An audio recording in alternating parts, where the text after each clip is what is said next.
Às vezes parece que subimos 2 degraus, mas depois descemos 3. Porque, em regra, somos tão constantes emocionalmente, e como a santificação pode nos ajudar nessa perseverança que é tão necessária para a vida de vitória em diversas áreas, em especial a espiritual. Vamos lá. O primeiro personagem que me vem à mente é o Pedro.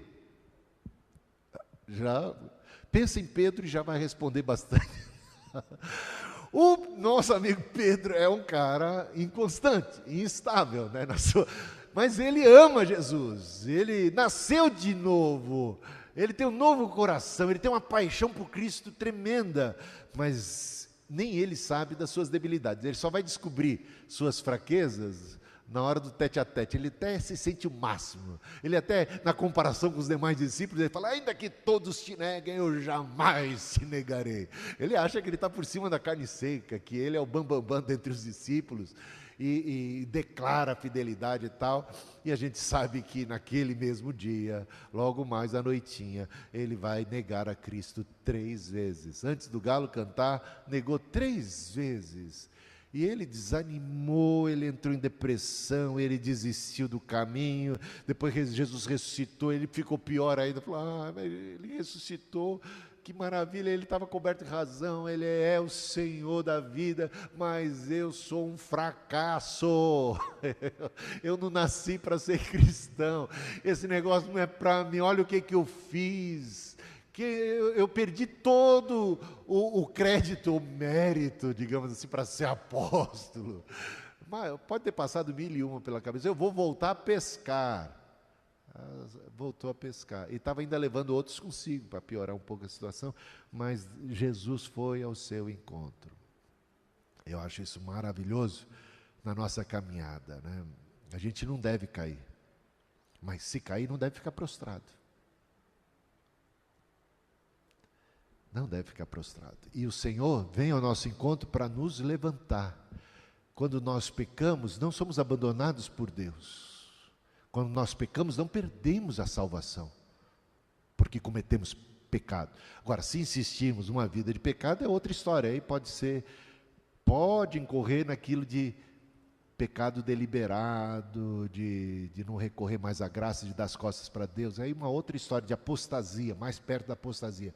Mas na vida cristã, estamos sujeitos a falhas, a fracassos, e o trato de Jesus com Pedro mostra como uma pessoa pode ser instável, pode ser repreendida, de repente pode falar até pelo diabo, pode ser usado pelo diabo para de repente falar como Pedro falou a Jesus: vira essa boca para lá, Jesus, que cruz que nada de morte, é só glória, só prosperidade. Pedro era da teologia da prosperidade daquela época, até ser curado na mente e no coração por Jesus Cristo, e ter uma perspectiva correta, tá bom?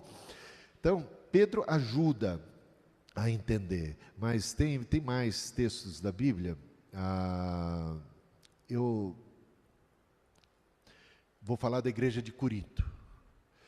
Gente, veja, hoje antes de dormir, leia a primeira carta de Paulo aos Coríntios. É muita coisa, né? Você está com dificuldade de decorar um versículo. Antes de dormir, medite. Como é que começa? Como é que Paulo chama aqueles corintianos?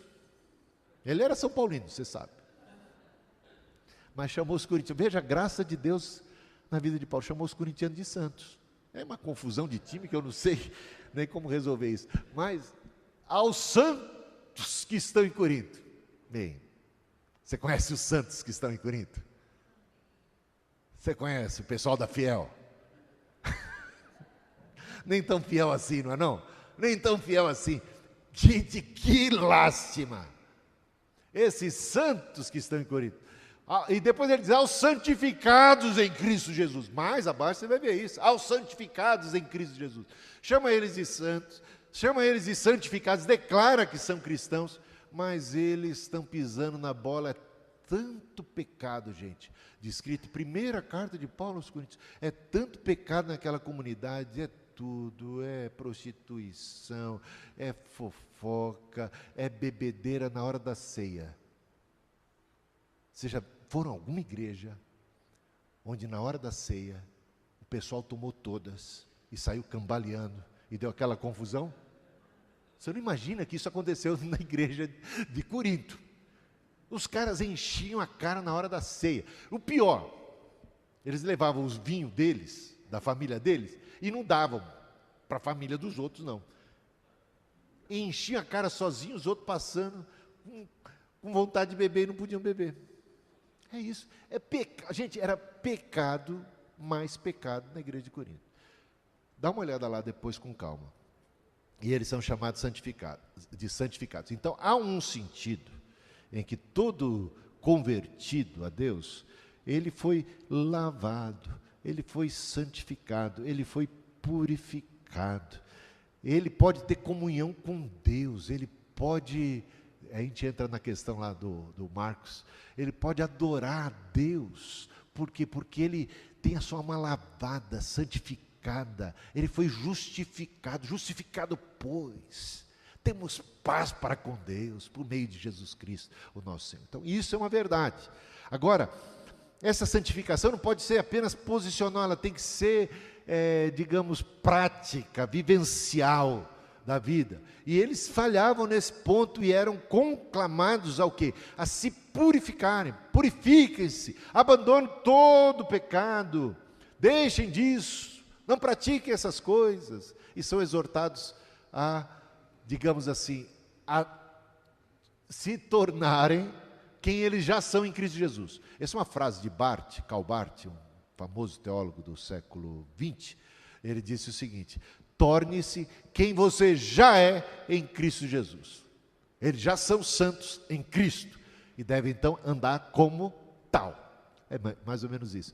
Então, há muitos percalços nessa caminhada, mas eles não devem desanimar, e o poder do Espírito, e eles são chamados. Vocês não sabem que vocês são templo do Espírito Santo? Eles vão ouvir isso. Vocês não sabem que vocês são templo do Espírito Santo? Como é que vocês podem pegar o templo do Espírito Santo e tornar um como uma meretriz? Mas, veja só, se a santificação fosse uma coisa automática, que aconteceria instantânea, independente da vontade humana, não teria tantos rogos, não teria tantas exortações como aqui encontramos na boca de Paulo, ou Paulo, na pena de Paulo, escrevendo aos Romanos, capítulo 12, rogo-vos, pois, irmãos, pelas misericórdias de Deus, que apresenteis os vossos corpos em sacrifício vivo, santo e agradável a Deus, que é o culto racional, e não vos conformeis com esse século, antes transformai-vos pela renovação da vossa mente, para que experimenteis qual seja a boa, perfeita e agradável vontade de Deus. A boa, perfeita e agradável vontade de Deus para a nossa vida é a santificação.